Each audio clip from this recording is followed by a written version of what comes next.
आशा है आप सभी अच्छे और प्रसन्न होंगे।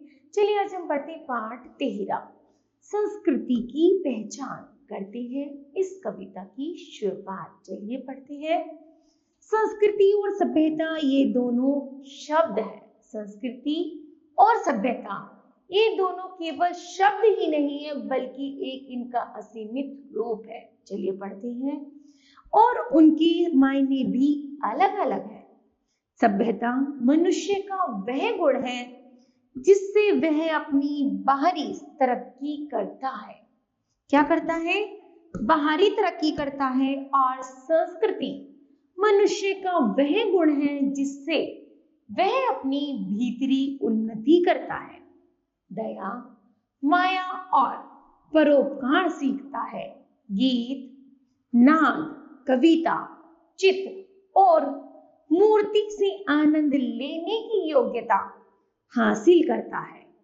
एक वह भी समय था जब आदमी को घर बनाना नहीं आता था, जब वह पेड़ की छाया या पहाड़ की खो, पहाड़ को अर्थात तोड़ करके एक छोटा सा बनाया गया थोड़ी सी जगह में वास करता था, जब उसे खेती करना भी नहीं आता था और वह कंदमूल या जंगली जीवों का गोश्त अथवा मांस खाकर गुजारा करता था, जब उसे कपड़े बुनना भी नहीं आता था तो वह नंगा रहता था या पेड़ों की छाल पहनता था या जानवरों की खाल पहनकर अपनी लाज छिपाता था।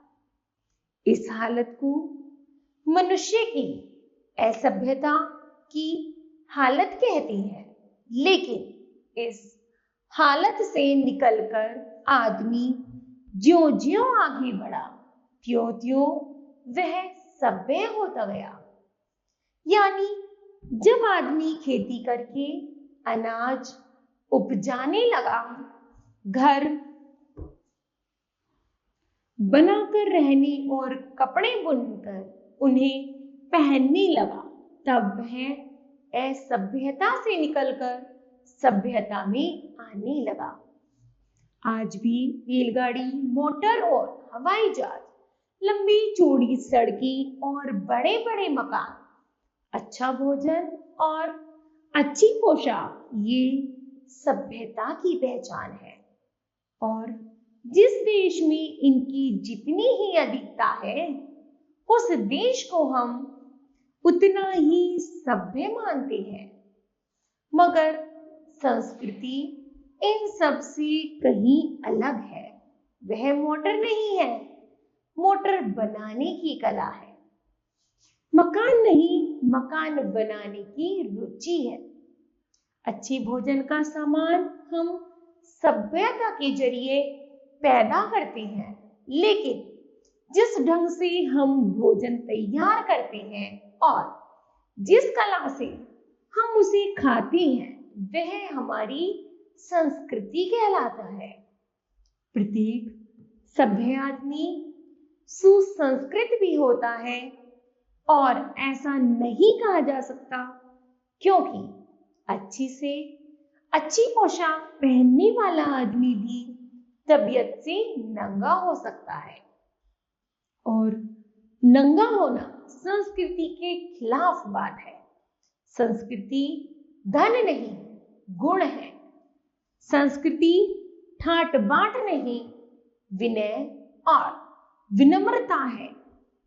एक कहावत है कि सभ्यता वह गुण है जो हम में छिपा हुआ है।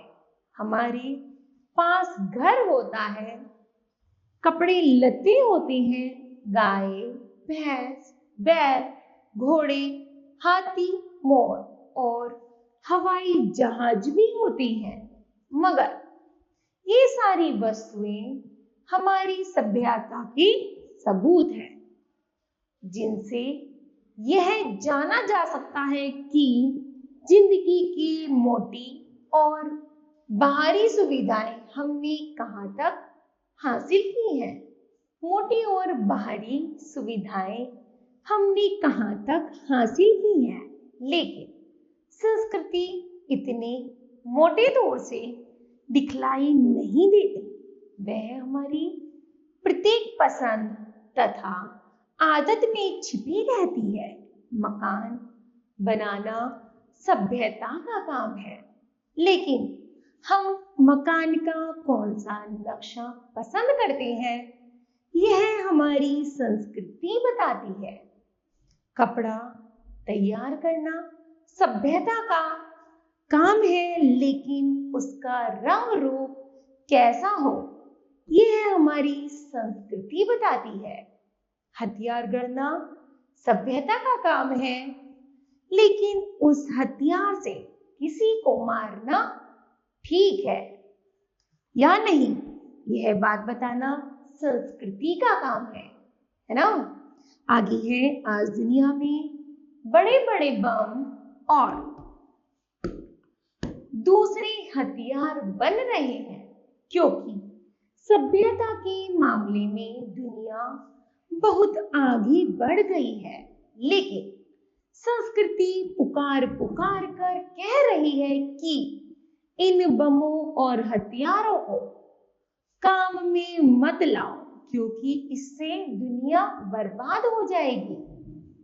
एक बात और है कि आदमी के भीतर जो 6 विकार है, जैसे काम, क्रोध, लोभ, मद, मोह और मत्सर, वे प्रकृति के दिए हुए हैं। मगर ये विकार अगर बेरोक छोड़ दिए जाए तो आदमी इतना गिर जाएगा कि उसमें और जानवर में कोई भेद नहीं रह जाएगा। इसलिए आदमी इन विकारों पर रोक लगाता है और कोशिश करता है कि उसमें विकारों को बढ़ना नहीं, घटना चाहिए। गुस्से को ज्यादा नहीं, कम होना चाहिए, और लोभ, मोह, मद, मत्सर को भी एक हद में रहना चाहिए। इन दुर्गुणों पर जो आदमी जितना ज्यादा काबू कर पाता है, उसकी संस्कृति भी उतनी ही ऊंची समझी जाती है। संस्कृति का काम आदमी के दोष को कम करना, उसके गुण को अधिक बनाना है। आदमी भी एक तरह का जानवर भी है, लेकिन जानवर के गुण यानी पशुत्व को छोड़कर वह जितना ही आगे बढ़ता है, उसकी संस्कृति भी उतनी ही अच्छी होती जाती है। संस्कृति का स्वभाव है कि वह आदान प्रदान से बढ़ती है। जब दो देशों या जातियों के लोग आपस में मिलते हैं, तब उन दोनों की संस्कृतियां एक दूसरे को प्रभावित करती है। एक जाति का धार्मिक रिवाज दूसरी जाति का रिवाज बन जाता है, और एक देश की आदत दूसरे देश के लोगों की आदत में समा जाती है। इसलिए संस्कृति की दृष्टि से वह जाति या वह देश बहुत ही धनी समझा जाता है। जिसने ज्यादा से ज्यादा देशों या जातियों की संस्कृति का विकास किया हो, ऐसे देशों में भारत का नाम बहुत ही आदर के साथ लिया जाता है, क्योंकि यहाँ के लोग संस्कृति के मामले में बड़े उदार रहे हैं। यही नहीं, बल्कि हम जिसे अपनी संस्कृति कहते हैं, वह एक जाति या कुछ थोड़े से लोगों की संस्कृति नहीं है, बल्कि बहुत पुराने समय से जो अनेक जातियां इस देश में आती रही हैं, उन सब की संस्कृतियों के प्रभाव हमारी भारतीय संस्कृति पर पड़ते रहे हैं। और उन्हीं प्रभावों को ठीक से अपने भीतर बचाकर हमारी संस्कृति इतनी विशाल और उदार हो गई है कि आज वह सारी दुनिया की संस्कृति का आईना बन सकती है। यह भी ध्यान देने की बात है कि भारतीय संस्कृति का जब जब किसी विदेशी संस्कृति से मिलन हुआ तब तब हमारी संस्कृति में एक नई ताजगी आ गई। असल में भारतीय संस्कृति में बसंत ऋतु बड़े पैमाने पर 4 बार आया है और इन चारों मौकों पर हमारी फुलवारी में जो लहलहाट पैदा हुई, जो फूल खिले, वे हमारी संस्कृति को आज भी ताजा बनाए हुए हैं। इन चारों अध्यायों में पहला अध्याय वह है जब आर्य इस देश में आए और द्रविड़ जाति से मिलकर उन्होंने उस संस्कृति की नींव डाली जिसे हम हिंदू अथवा भारतीय संस्कृति कहते हैं। दूसरा अध्याय वह है जबकि यह संस्कृति कुछ पुरानी हो गई और उसके खिलाफ महात्मा बुद्ध और महावीर ने विद्रोह किया अर्थात लड़ाई की, जिसके फलस्वरूप बहुत सी रूढ़ियां दूर हुई और यह संस्कृति एक बार फिर से नवीन हो गई। तीसरा अध्याय वह है जब इस देश में मुसलमान आए और हिंदू धर्म का इस्लाम से संबंध हुआ। और चौथा अध्याय वह है जब भारत की मिट्टी पर हिंदुत्व और इस्लाम दोनों का संबंध ईसाई धर्म और यूरोप के विज्ञान और बुद्धिवाद से हुआ। इस तरह बच्चों यह पाठ समाप्त होता है। बताओ आपने क्या सीखा? हमने सीखा कि हमें सभ्यता और संस्कृति को अपनाना चाहिए और उसके अनुसार ही अपने गुणों को निखारना चाहिए। ठीक है, मुझे आशा है यह पाठ आप सभी को समझ आया होगा। धन्यवाद।